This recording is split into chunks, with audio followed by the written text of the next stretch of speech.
Olá, olá, tudo bem? Seja bem-vindo, seja bem-vinda. Esse nosso vídeo, essa nossa live sobre como se preparar para bolsas de estudos internacionais, nesse momento focado mais nos Estados Unidos. Você, jovem, você, adolescente, você que está sonhando estudar, fazer o ensino médio, fazer graduação, até fazer uma pós-graduação no exterior, você almeja estudar fora. Sim, isso é para você conseguir participar desse nosso treinamento do Application College ou Application University. E para falar aqui com vocês, recebam ele, que é o grande CEO desse projeto, que quer impactar muitos jovens e muitos adolescentes. E tem uma história incrível, que não vai contar hoje, mas é uma história incrível de vida. Seja muito, muito, muito bem-vindo, Igor Agostinho. E aí, Igor, tudo bem? Opa, tudo bom? Tranquilo? Legal, legal ter você aqui com a gente. E gostaria que você mandasse aí, mandasse papo reto aí para todo esse pessoal que está querendo saber como se preparar para os Estados Unidos, esses sonhadores aí. Como que você começa a orientar essas pessoas, Igor? Cara, muito simples. Todo mundo aqui hoje em dia acha que estudar fora é algo impossível, vem de uma realidade difícil, mas a gente está aqui para te provar que não. Que seguindo os passos necessários e corretos, todo mundo consegue ter a oportunidade de chegar lá. Legal, legal demais. E fala um pouco sobre a dedicação e estratégia. Tem muita gente que acha que é impossível, também tem gente que acha que não precisa se preparar. Como que funciona isso? Precisa uma antecedência? Explica um pouco aí para nós.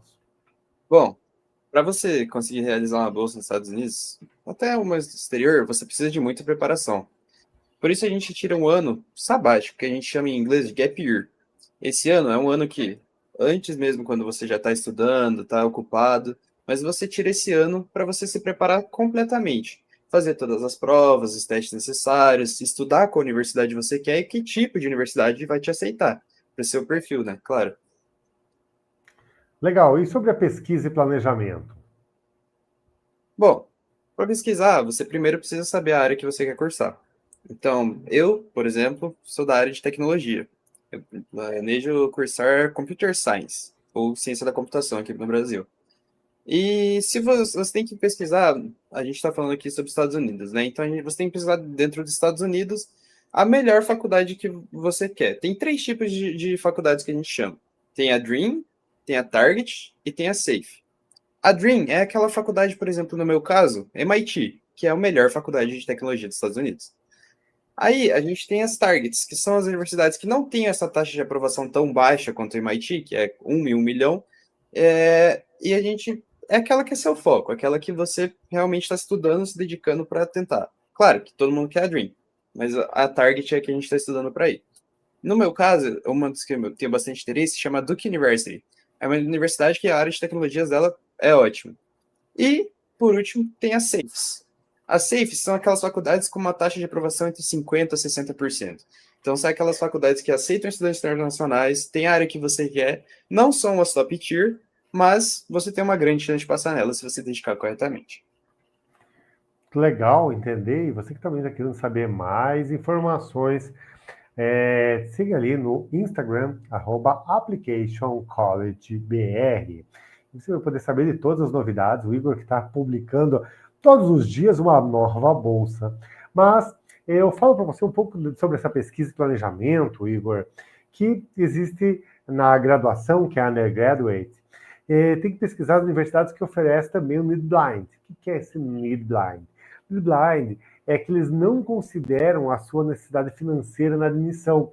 Ou seja, eles vão te aprovar sabendo ou não se você é aluno nacional, internacional, enfim, se tu tiver uma condição, tu é aprovado. Isso aí é as melhores, que é a Need Blind. Ou também tem a Need Hour. Essa aí, ela tem bolsas muito generosas, como bolsas de mérito acadêmico, ou seja, do teu resultado. E também tem bolsas esportivas, que é o que está muitos atletas do Brasil querendo. Agora, se o caso é pós-graduação, que daí é graduate, então é diferente, tá? Só para deixar bem claro. Nos Estados Unidos, graduação, eles chamam de undergraduate. E graduate é a pós-graduação, tá? E é foco em bolsas específicas para um programa. Tem bolsas de estudo, por exemplo, que é o Teaching Assistantships, que ele vai ser um professor assistente, ele vai trabalhar e receber para isso. Ou Research, que é o pesquisador, que vai fazer pesquisa. E que geralmente cobre mensalidade, que a gente chama nos Estados Unidos de tuition, e cobre também as taxas, que são chamadas nos Estados Unidos de fee, e também oferece uma espécie de salário, de apoio financeiro, para você poder se manter nos Estados Unidos, que é o stipend. Então, qual que é a parte mais importante, Igor, quanto a isso, para você dar de conselho para quem também está tentando estudar nos Estados Unidos? Cara, eu acho que o mais importante é você se atentar aos prazos. Boa. Porque, diferente aqui do Brasil, o ano letivo deles, acadêmico, começa ali entre agosto e setembro. Então, você que está vindo aqui do Brasil, você está acostumado, o ano letivo acabar em dezembro, e já no janeiro, terça, fevereiro do próximo ano você já começar. Bom, então, as inscrições, diferente aqui, que você faz um vestibular ali agora, em outubro, novembro, você tem que finalizar essa inscrição entre novembro e janeiro do ano anterior que você quer estudar. Então, é bem diferente aqui do Brasil, algo difícil de você se acostumar do começo, então você tem que estar sempre prestando atenção nesses prazos. O ideal, assim, de verdade, é você começar a planejar isso com 1, 2 anos de antecedência. Porque, diferente aqui do Brasil, que a gente tem um vestibular, lá é completamente diferente a candidatura. Você tem que fazer muitas outras coisas. Legal, legal. E aqui também, agora deixando também o Igor, igr.ale, para você seguir também um pouco mais, conhecer um pouco mais sobre o Igor Agostinho. E também falando agora sobre a excelência acadêmica e extracurricular. Isso que é muito importante, porque hoje o histórico acadêmico é uma prova do seu potencial, mas ele não é tudo. Boas notas são sempre muito bem-vindas, especialmente nas disciplinas da sua área de interesse. Porque senão, às vezes, a pessoa vai muito mal em física e ela está querendo fazer computer science ou physical nuclear engineer, por exemplo, é difícil, porque não tem relação. Mas não é só isso. Como que funciona esse processo, Igor, que as universidades americanas olham o todo? O que você faz fora da sala de aula que pode impactar positivamente isso? Cara, como eu acabei de dizer, a Universidade Americana, ela não vê só o seu histórico acadêmico. Ele é muito importante, tem um peso grande, como igual as outras coisas. Mas, o que realmente importa, junto com o histórico acadêmico, é como você é, qual a sua pessoa fora da universidade ou fora da escola.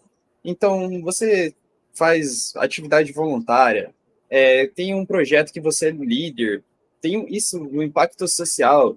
Quando você participa de um projeto que tem um impacto social muito grande, isso pesa tanto quanto aquela nota que você não é tão bom na matéria. Então, é sempre importante você fazer alguma coisa fora de sala de aula. Claro, além das bolsas esportivas, se você é muito bom naquele esporte que você pratica, mas tudo importa, na verdade, tudo importa, tudo que você fez, atividade, hackathon, trabalho, tudo. Legal. Sabe, E sobre só uma coisa muito importante também, perdão de cortar, cara, é participação em Olimpíadas. Então, se você fez a Olimpíada do BMEP aqui no Brasil, né? Se você fez a Olimpíada de uma brasileira de matemática ou a brasileira de outras matérias, como física, esportes, enfim, se você foi muito bem nessas Olimpíadas, elas valem muita coisa. Pode até você achar que você fez ali por um hobby de fazer, é muito importante. Além disso, se você também trabalha, é muito importante. Eles olham isso tudo. Então, se você cuida da sua família também, ou você está ali com um tempo muito corrido, trabalha meu período, estuda meu período, faz alguma coisa à noite, faz um cursinho, isso tudo é visto e lembrado. Então, tudo que importa é qualidade e engajamento, não só a quantidade de coisas que você fez também. Então, se você tem que fazer as coisas com, tipo, por exemplo, lá o BMEP, eu passei para a segunda fase, já não vale tanto. Agora, se você passou, tá lá na última fase, aí sim, ela vai valer bastante. E sobre os atletas, por mais que você seja um grande talento no esporte, gente, hoje eles avaliam muito se você tem uma possibilidade de fazer algo sem o esporte. Por que está acontecendo muito isso, Igor? Porque vários alunos chegam nos Estados Unidos e tal, e eles podem se machucar. E às vezes, atleta muito novo que se machuca, ele não tem retorno naquela alta performance, passa o time. Às vezes, depende da lesão do joelho, demora 12 meses, 18 meses. E eles querem saber se acontecer. Eles não falam isso abertamente, mas eles querem saber se você, atleta, se machucar, o que você vai fazer da vida? Como que não vai ser jogado dinheiro fora da tua bolsa? Mas é muito, muito bom isso que você falou, isso é muito importante. E volta a falar, gente, aqui embaixo, deve estar rodando aqui, tá? Que é o Application College BR. Ali você vai estar encontrando todas as bolsas de estudo que estão saindo nesses últimos dias. Mas, Todos os dias, 5 horas da tarde, aqui no Brasil. 17 horas de Brasil, 4 p.m. New York, você pode acompanhar. Tem também a versão americana, né? Muito legal. É a versão americana, que é o Application College Underscore, tá? Você, do you speak English? No problem, because you have the possible participate in the Instagram of USA, ok? Mas vamos falar um pouquinho dos padrões e dos exames e o que é a proficiência. Porque existem as provas também, né? Não são todas, mas a maioria tem, e essa maioria que tem, essa prova também é importante. Só que assim, eu ainda acho que a atividade extracurricular é o que diferencia, porque a prova vai ter universidades boas, tem muita gente boa também tentando, né? E o que você tem a falar sobre como nivelar, porque são diversos países, e hoje recomendo se preparo de 6 a 12 meses para a prova, né? Mais de 12 meses para as atividades extracurriculares. Conta um pouquinho para nós aí, Igor, qual que é a sua expertise sobre essas provas? Cara, eu acho que para começar, a gente tem que falar dos testes de inglês. Que você está indo para o exterior, então você vai aprender inglês. Então é muito necessário que eles saibam que você sabe falar inglês. Então, hoje em dia, eles são praticamente sempre obrigatórios, com exceção de algumas vezes, quando você vai para alguns lugares que fora dos Estados Unidos, por exemplo, Portugal, Espanha, que daí são testes, são outros, né? Mas, normalmente, eles são 100% necessários. Então, hoje em dia, são três que são mais aceitos. É os mais conhecidos, né? O TOEFL e o IELTS, que são os testes mais conhecidos, mas agora, algumas universidades estão aceitando o Duolingo English Test também, como um dos testes válidos.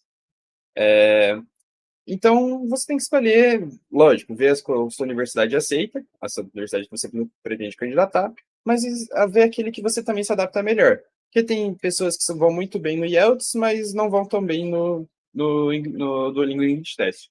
Então, o seu objetivo ali é estudar, tirar uma nota alta, que assim que você mandar para a faculdade ver que que você tem uma nota alta em inglês, eles vão falar, não, ok, esse cara é capaz de vir aqui estudar com a gente.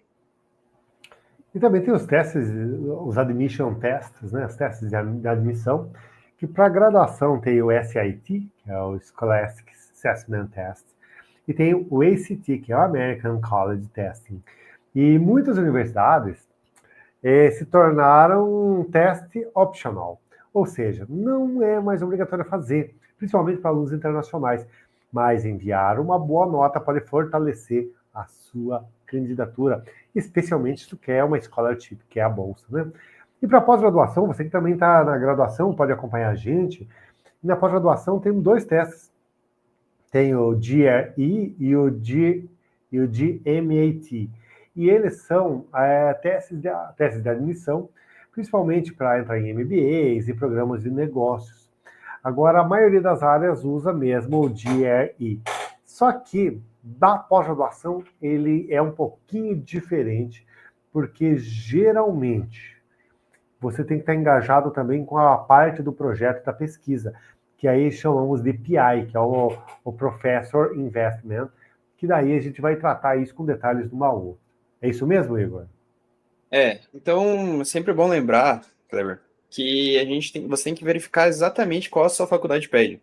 Então, às vezes você está se candidatando para 4, 5 universidades de uma vez, que é o caso normalmente da maioria dos estudantes. Tem gente que se candidata a 3 universidades de uma levada só. Então, o ideal é você, ou quando você vai se candidatar para uma só, você fazer só aquele que a sua universidade pede.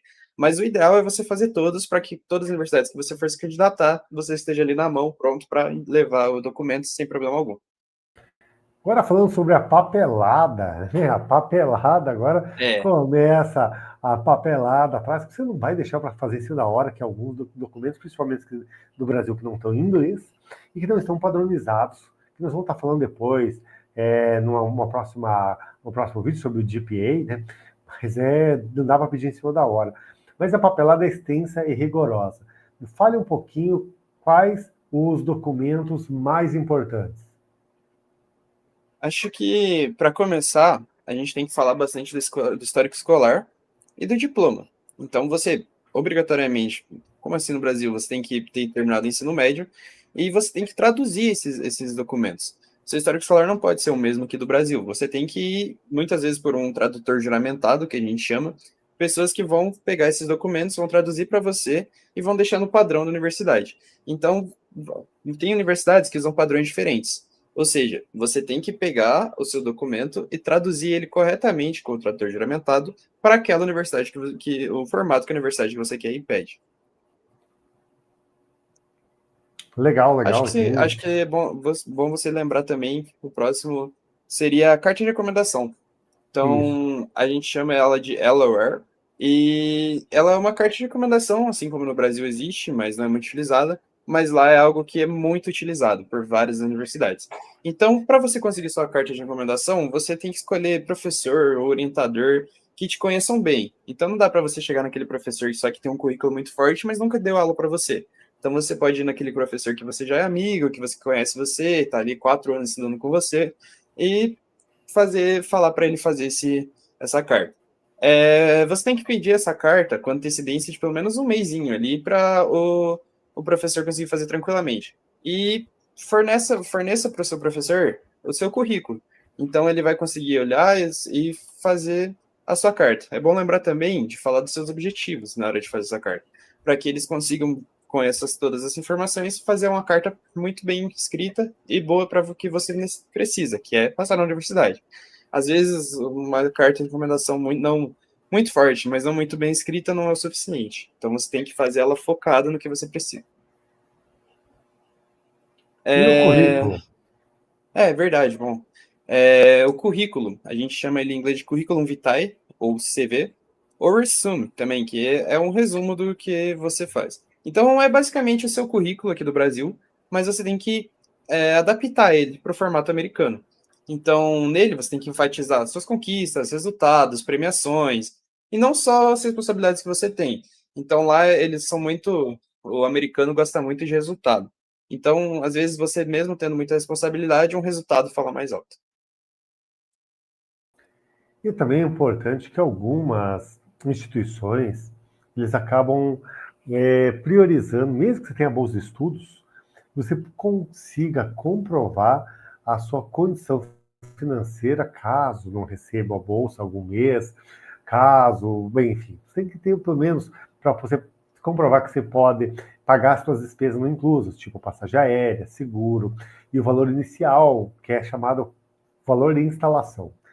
Sobre isso, nós teremos também uma outra aula que nós vamos estar falando exatamente sobre todos os detalhes sobre isso.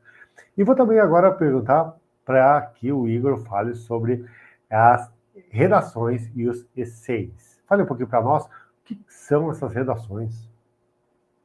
Basicamente, a redação ou essay é aquele momento que, assim, você vai separar você dos outros candidatos. É aquele momento que você tem que brilhar e mostrar para a universidade quem você é. Então, as redações, a gente chama de personal statement, ou essays, ela é a sua chance de mostrar que você é diferente de um candidato normal e que, além de você mostrar nos seus números ou mostrar nas suas notas, o que você é de verdade. Então, ele basicamente é seu primeiro contato de personalidade para mostrar quem é você, quem é a pessoa que você é para aquela universidade que você quer é, se eleger. Acho que o Kleber consegue dizer melhor o que você tem que escrever nessas essays, o que eles realmente querem saber, não o que você Porque acha que é. os admission officers, que são os caras que vão fazer essa análise, Igor, eles estão querendo que tu conte uma história motivacional, uma história muito legal para falar, ó, você precisava estar aqui. Então, nós também teremos aula sobre tudo isso, tá? Nós vamos estar explicando detalhes mas como que você faz para contar a sua história? Porque tem gente que conta só vantagem, isso é péssimo. Tem que contar o que você quer saber, pessoas normais, quer dizer, tua vida é linda, né? Você é da família Doriana, que só faz propaganda de margarina, é isso? Eles querem saber como que você superou seus desafios, quais são os seus valores e como essa bolsa vai ajudar você a gerar o impacto. É, é muito importante que nessas essays ou redações, você tem que ser autêntico. Você tem que ser específico e também usar o storytelling. Então, autenticidade, você tem que realmente contar o que aconteceu, porque de alguma forma você vai ter que provar isso. Você tem que ser específico também. Então, você tem que jogar naquela ferida que você acha que vai pegar o seu redator, que vai ler a seu essay, e vai pegar ele e falar: olha, eu acho que esse candidato realmente é forte. E você tem que usar o storytelling. Então, você tem que saber contar essa história de uma maneira que não é nem mentindo, mas do jeito que você consiga aumentar essa história de uma maneira que impacte bem esse cara. Não fala só coisas tipo assim, eu sou persistente, eu realmente não desisto do que eu quero, é meu sonho. Você tem que mostrar uma situação que, tipo, você realmente provou essa persistência. Então, fuja do clichê, sabe? Conta o momento da sua vida, assim, que você usou essa persistência de maneira que foi crucial para você passar aquele desafio. E a dica de ouro é revise várias vezes depois esse documento, se tiver algum amigo nos Estados Unidos, nativo, alguém de confiança, porque precisa estar com o inglês impecável. E concluindo nosso vídeo hoje, também até falando dos próximos passos, o que você poderia complementar, Igor, para nós? Cara, acho que de conclusão, assim, é que a verdade é que se preparar para uma bolsa nos Estados Unidos é uma maratona, não um sprint. Então, realmente é algo que você tem que estar bem preparado, você tem que ter tudo certo, não ir meio no última hora. Então, começa, tipo, você agora, pô, realmente tem esse sonho, mas me deu vontade agora de realmente fazer isso, eu decidi. Então, começa agora, sabe? Tipo, não deixa para a última hora. Melhora seu inglês, fortalece seu histórico acadêmico e começa a pesquisar, mano, incansavelmente. Faz a gente, o college list, como eu disse no começo, vê para onde você quer, o que você realmente quer. Então, faz isso todo dia, destina um pouquinho do seu tempo, que vai ser um resultado incrível quando você chegar lá. E quais os recursos principais que eu indico? Primeiro, acompanhar o Application College BR, que vão ter todas as dicas e os vídeos necessários para vocês. Acompanhe também esse YouTube, que todas as semanas teremos lives preparadas para você. E também temos a Fundação Estudar, Fulbright Education USA, que são grandes fomentadores de bolsas. E deixa a mensagem final para o pessoal aí, Igor. Cara, como mensagem final, eu acho que assim, se você gostou do conteúdo que a gente passou hoje, deixa aí seu like, se inscreva no canal, segue a gente no Instagram, que a gente vai sempre para tentar passar essas dicas de estudante internacional para você que tem esse sonho e que não sabe como fazer. A gente vai tentar te dar o melhor guia possível, de maneira acessível, que você consegue. Então, se teve alguma dúvida, alguma coisa que você ficou muito perdido, então, deixa aí no comentário, a gente vai tentar responder e boa sorte, é o que eu desejo. Valeu, Igor, grande talento Igor Agostinho, e estaremos Igor Agostinho, eu, Kleber Serafim, para todas as semanas trazer conteúdos novos para vocês. Valeu, gente, até mais, grande abraço, tchau, tchau. Um abraço.